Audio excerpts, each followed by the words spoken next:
Assalamualaikum warahmatullahi wabarakatuh. Alhamdulillah, salatu wassalamu ala rasulillah, amma ba'd. Kaum muslimin yang dirahmati Allah subhanahu wa ta'ala, kali ini kita kembali membahas sosok singa aswaja, Idrus Romli. Yang pantas Idrus Romli ini disebut singa apa kucing, kaum muslimin? Kita tentu sudah tahu, sudah melihat video-video debat Idrus Romli dengan ustadz-ustadz yang disebut oleh Idrus Romli sebagai ustadz Wahabi. Yang paling viral itu debat mereka di Radio Hang Batam, yaitu antara Idrus Romli dan Kiai Tobari dari Aswaja dan lawannya Ustadz Zainal Abidin dan Ustadz Firanda yang mereka sebut dari Wahabi. Dari dialog tersebut kita juga sudah tahu isinya, tahu hasil debatnya. Idrus Romli ketika berada di forum debat tersebut mengakui beberapa amaliyah mereka yang mereka lakukan itu jelas-jelas amaliyah bid'ah dan mungkar. Tapi kemudian di luar forum debat, di depan jamaahnya, Idrus Romli berbeda lagi ucapannya.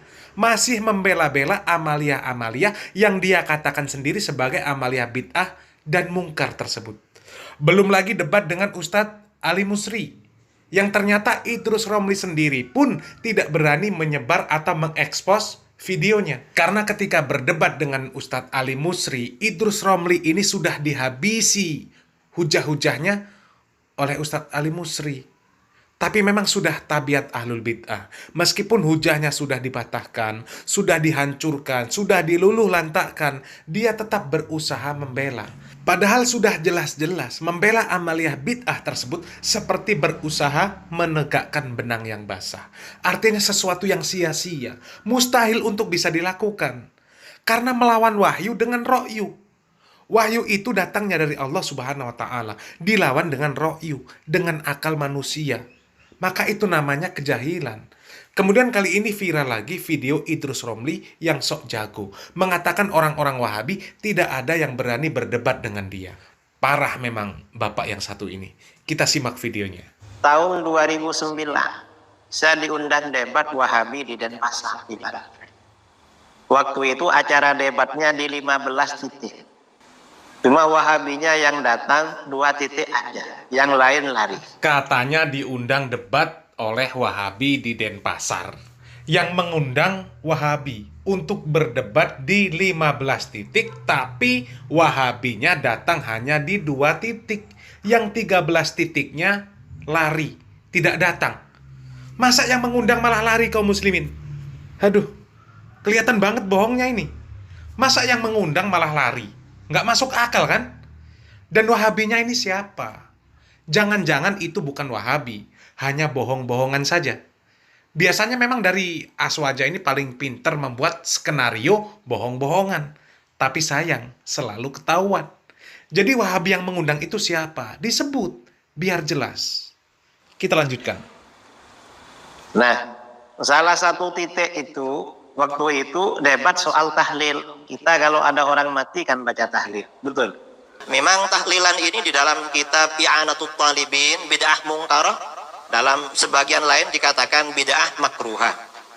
Bid'ah makruhah orang yang memerangi akan mendapatkan pahala. Tapi persoalannya, ini sudah menjadi budaya, sudah menjadi adat, kalau diperangi malah kita yang dimusuhi oleh orang. Kata si Wahabi ini, tahlil yang dibaca orang Aswaja itu haram. Baca tahlil haram. Saya tanya sama dia, siapa yang mengharamkan baca tahlil? Kata dia Al-Quran. Mana ada Ustadz Wahabi yang mengatakan haram baca tahlil? Nggak ada, kaum muslimin. Ucapan Idrus Romli ini bohong. Silakan carilah bukti-bukti video-video ceramah ustadz-ustadz yang disebut Wahabi yang mengatakan baca tahlil itu haram. Nggak ada, kaum muslimin. Loh, ayat yang mana yang mengharamkan? Saya belajar tafsir Al-Quran pada kiai saya sampai hatam. Tidak ada penafsiran yang mengharamkan tahlil, apalagi ayatnya. Kata dia, ada.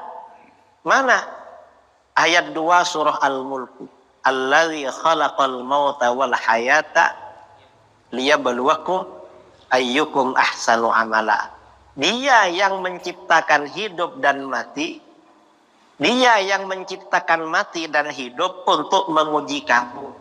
siapa di antara kamu yang paling bagus amalnya. Nah, kata si Wahabi ini, spirit dari ayat ini, kita ini bagus-bagusan amal. Amal yang bagus. Sedangkan orang yang tahlil, itu maunya banyak-banyak zikir. Itu tak bagus, makanya haram. Artinya apa?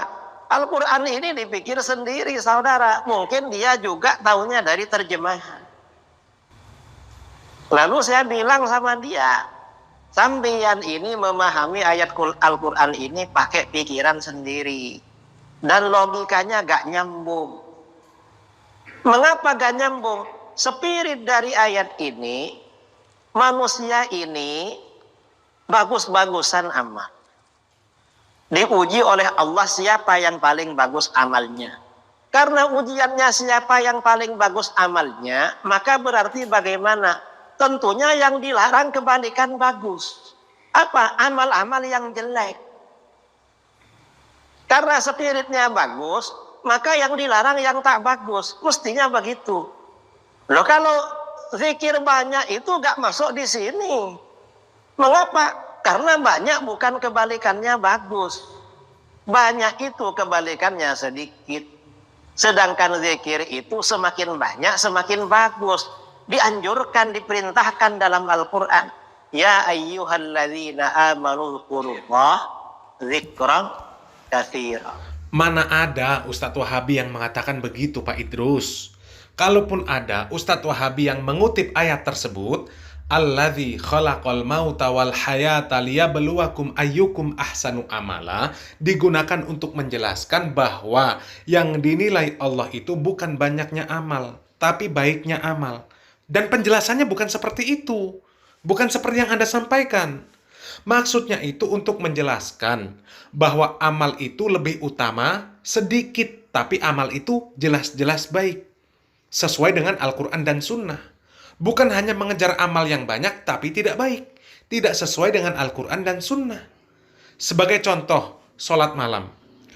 Kalau orang yang mengejar banyak, mereka bisa mengerjakan sholat malam 23 rakaat. Tapi sholatnya ngebut. 10 menit selesai, 23 rakaat. Bacaan tidak tartil.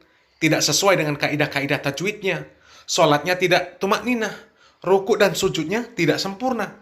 Maka lebih baik yang 11 rakaat. Yang sedikit, tapi tumakninah. Bacaan Qur'annya tartil. Bacaan sholatnya tartil. Ruku dan sujudnya sempurna. Itu maksudnya.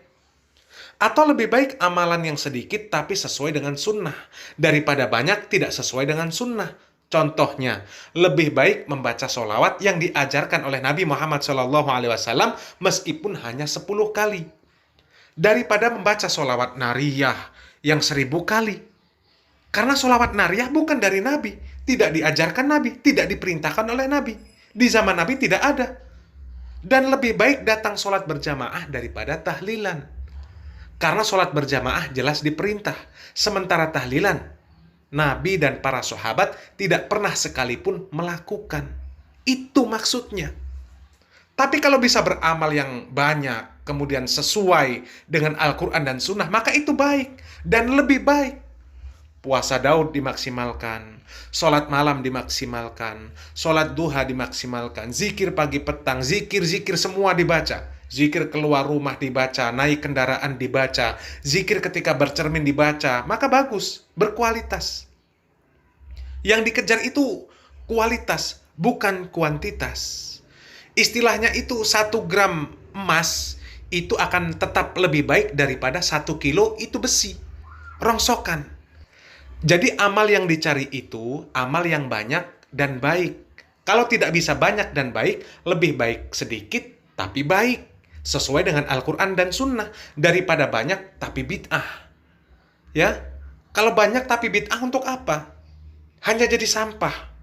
Capek-capek nggak kepake.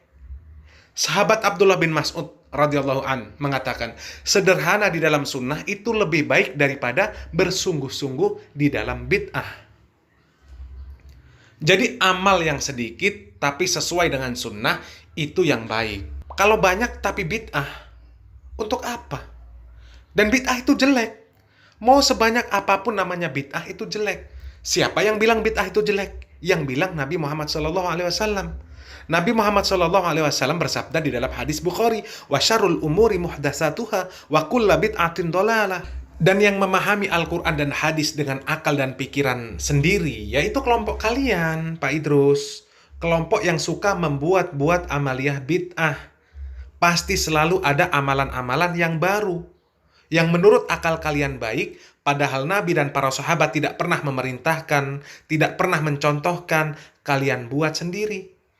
Kalian bilang ada dalil. Iya, ada dalilnya. Tapi kalian memahami sakar PDW.